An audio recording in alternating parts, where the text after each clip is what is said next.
Lors des stages d'archéologie quantique, les premières journées sont consacrées à l'exploration, à l'immersion dans les fréquences historiques et des périodes plus légendaires et théoriques. Sur la dernière journée, la troisième, je propose également une mise en résonance avec les espaces futurs, donc visualiser, ressentir déjà une atmosphère, ce qui est en train de se matérialiser dans notre futur, dans la vie actuelle, mais également dans les prochaines incarnations. On peut être en résonance avec notre propre extension du futur dans ces espaces-là et communiquer avec. Pour ceux qui ont vu la vidéo de comment marche l'archéologie quantique, je parle de libérer l'énergie du passé en harmonisant des mémoires donc de l'enfance éventuellement et de notre vécu actuel, mais également des fragments karmiques.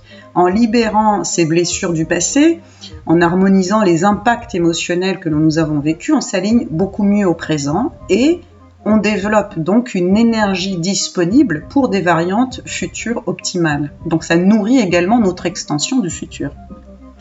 Nous avons 60 000 pensées par jour environ. Plus je vais penser à des situations de manière négative, ce qui pourrait m'arriver avec une fréquence peur, plus je vais matérialiser des situations qui vibrent bas. Si je projette des situations qui sont vraiment optimales et que j'ai libéré en plus le passé, je vais donc pouvoir créer et matérialiser une fréquence plus élevée et des situations, matérialiser des situations plus adaptées en fait à mon être. Les variantes optimales du futur sont donc nourries selon la fréquence actuelle. Plus je transforme mon présent, plus je transforme le futur qui arrive. Comment ça se produit ? Je conscientise déjà tout ce qui se produit en moi, tous ces ressentis, par mécanosensoriel également. J'alchimise dans l'espace du cœur et je débloque une nouvelle énergie dans cette variante optimale du futur et pour mon extension future également. Donc on peut projeter des qualités, des souhaits, du positif en fait par rapport à ce qu'on imaginerait se représenter dans notre vie actuelle et dans les situations qui vont arriver de manière optimum, mais également de nourrir cette prochaine incarnation et de pouvoir aller chercher, communiquer pour transformer grâce au futur des situations du présent.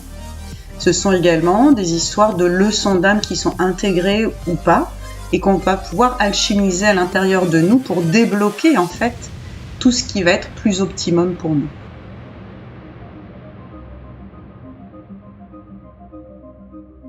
Comment peut-on communiquer avec cette extension du futur ? Déjà, nous avons vu que nous avons des informations qui sont densifiées dans notre propre champ personnel, dans ce champ vibratoire, tous nos corps en fait, éthériques, etc., qui nous enveloppent et nous vibrons de cette identité vibratoire. C'est la fréquence que nous avons actuellement, à l'instant T, en ce moment même. Et toute cette fréquence va impacter le futur, les décisions que je vais prendre et également la manière dont je pourrais m'incarner de manière plus matérielle dans le futur. Ce qui est important, c'est de clarifier notre champ de fréquence, dissoudre les blocages, faire du nettoyage du passé, on l'a vu, et de vibrer des variantes optimales. Cette onde de conscience supérieure, lorsqu'on y est relié, elle contient toutes les informations de nos incarnations matérialisées, nos mémoires karmiques. Et elle contient également, puisque c'est une onde de lumière, cette probabilité d'incarnation future qui est transformable, puisque je peux le transformer de mon présent. Donc, à travers des leçons d'âme et les connaissances également que je peux récupérer de mes mémoires karmiques, de mes connaissances actuelles, des connaissances que je peux aller chercher dans le futur, et ce qui se travaille, les enjeux au niveau de mon âme, ce que je viens expérimenter. Ça, je vous laisse le soin d'aller relire ou lire Une âme de nombreux corps de Brian Weiss qui explique très bien ces enjeux au niveau des leçons qu'on vient expérimenter. Nous pouvons questionner cette extension du futur qui se matérialise déjà, qui se densifie dans la matière et entrer en résonance avec cette fréquence du futur. On peut imaginer son apparence, sa tenue vestimentaire juste devant nous. Si elle a pris un genre, femme ou homme, on verra que dans le futur, il n'y a pas forcément ces notions-là. Et commencer à observer dans cette bulle du temps le contexte futur qui commence à s'installer d'un point de vue de la projection de nos consciences collectives et également ma projection individuelle et la représentation du futur que j'en ai ou que je peux percevoir et ressentir. Avec cette extension-là, on peut ajuster le langage parce que dans les différents stages et les séances individuelles que j'ai fait, on s'aperçoit que nous n'avons pas la même manière de communiquer. Il y a des manières plus télépathiques de communication ou des langages de fréquence que je n'ai pas identifiés, évidemment, puisque ça appartient au futur. On peut capter également le type d'alignement énergétique qui correspond, on va dire, à la vibration du futur, mais on peut demander à ce qu'on soit nourri de cet alignement plus optimal. Également, ça permet de transformer notre présent. On demande un ajustement énergétique, on peut transmettre des projets et soumettre des idées, des questions avec des situations qui nous appartiennent très personnelles ou plus collectives, de l'ordre de l'humanité, de la nature, etc. Mais on peut transformer ce présent en recevant des éléments de réponse à travers cette extension du futur, qui peut venir réorienter, corriger certaines choses en termes de vibration ou en termes de projets, d'idées. Ce sont vraiment des informations très précieuses qui permettent de prendre conscience de notre mission actuelle, ce que l'on vient faire sur Terre, ce pourquoi on est fait, et également, d'un point de vue collectif, de comprendre notre lien avec la Terre, la nature, et comment se mettre à ce service-là.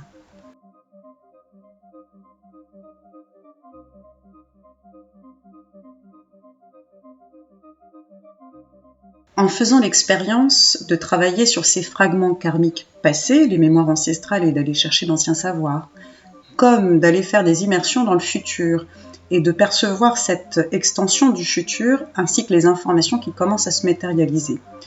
Les informations se matérialisent parce qu'on peut imaginer, en termes de forme pensée, que la plupart des gens qui œuvrent à imaginer un véhicule du futur, des médicaments du futur, créent des formes pensées qui s'agglomèrent, ça crée des champs, des égrégores déjà qui se densifient, donc le futur commence à exister. C'est un petit peu comme on regarde un film de science-fiction, la personne qui a écrit l'histoire et qui met en scène ensuite un film de science-fiction a déjà imaginé un type de futur avec une résonance et une vibration. On est à peu près dans la même idée. Là, on crée un film, non pas de science-fiction, mais d'une réalité vibratoire.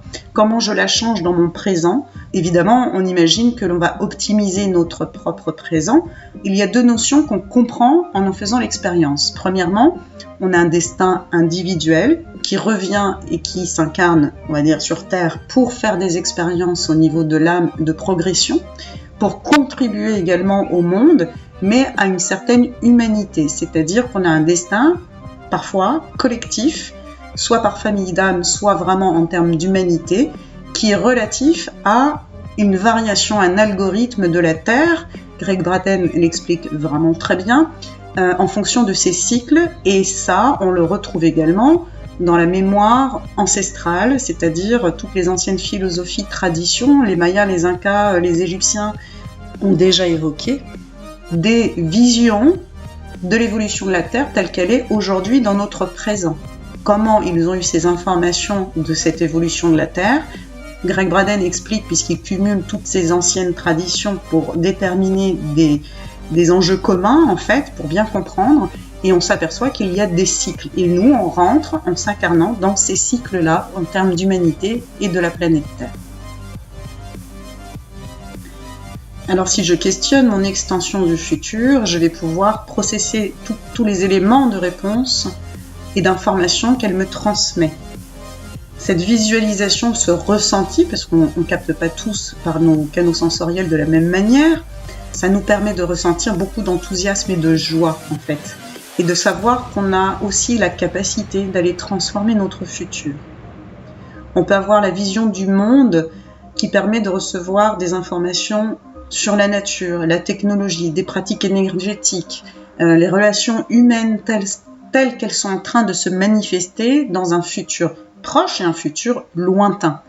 Ces éléments-là, si je les ramène dans mon présent, ça me permet aussi de pouvoir m'élever, de transformer, d'avoir un regard plus élevé sur la situation et peut-être d'intégrer une nouvelle manière d'être, une nouvelle manière de faire ou d'œuvrer pour la planète ou avec mes congénères, les humains. Évidemment, la nature, les animaux, etc. Ce qu'il y a d'intéressant, quand on transforme le présent également avec ces informations du futur, on transforme bien évidemment le futur également. C'est-à-dire que les variantes futures vont commencer à se transformer parce que j'intègre des notions qui viennent du futur pour nourrir mon présent. Donc je peux également améliorer les conditions de vie future de mon extension. Et ça, c'est un élément vraiment important et assez extraordinaire à vivre quand on fait cet échange avec les extensions du futur. En recueillant le vécu de plusieurs participants à travers différents stages, à différentes périodes, j'ai identifié des informations communes et identiques qui relatent d'atmosphère et de contexte futur. Très intéressant puisque là, c'est relaté vraiment par un collectif et différents groupes qui ne se connaissent pas à différentes périodes. Ce qui voudrait indiquer qu'on commence à matérialiser un type de futur probable. Dans ces potentiels, il y a une organisation de vie bien distincte, avec des centres de ressourcement dans lesquels on rentre et on part en état méditatif, on régule également nos énergies, notre biologie. On peut également partir et explorer d'autres dimensions dans ces centres de ressourcement pour nous régénérer complètement.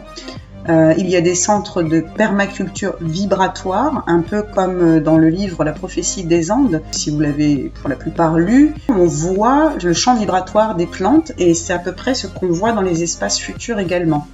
On a nos propres identités vibratoires qui se réunissent en termes de famille d'âme, c'est-à-dire vraiment en termes de ressemblance.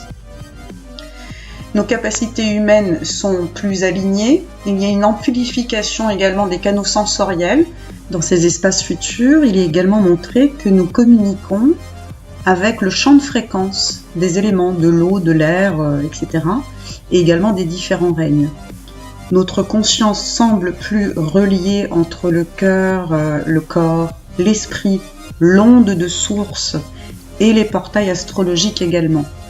C'est vraiment comme si on pouvait œuvrer en fonction des énergies et des influences stellaires à ce moment-là, en fonction de projets ou en fonction de prise de décision. Cela montrait alors que, par exemple, sur un projet de permaculture, cultiver une terre, un espace particulier sur la terre, ou construire, bâtir l'architecture d'un centre de ressourcement, c'était deux projets distincts qui demandaient des capacités différentes. Cela montrait que l'on pouvait créer des constellations de projets, c'est-à-dire qu'en fonction de nos identités vibratoires, on se réunit par famille de compétences et d'actions qui créent une constellation, un champ de force et de vibrations, d'informations, de compétences qui réunit chacune de nos étoiles vibratoires, de notre propre conscience, donc avec nos empreintes, on va dire, du passé et tous nos savoirs. Et cette constellation qui se constitue, elle s'agrège autour du projet à faire émerger. Donc on peut changer de constellation selon les besoins et les projets différents, puisqu'on a des compétences différentes, et s'associer en termes de constellation en fonction également du portail astrologique et stellaire qu'il y a à ce moment-là. Ça crée presque les nouveaux CV de l'avenir en fonction de nos compétences artistiques, technologiques, nos savoirs, etc. C'était vraiment passionnant à voir. Nous verrons alors comment va se matérialiser le futur à partir d'aujourd'hui, avec toutes ces nouvelles informations et toutes les autres que vous pourrez vous obtenir en vous mettant en relation, en résonance avec votre propre extension future, avec le plaisir de découvrir qu'on peut transformer toujours notre présent et transformer de manière très positive et lumineuse notre futur.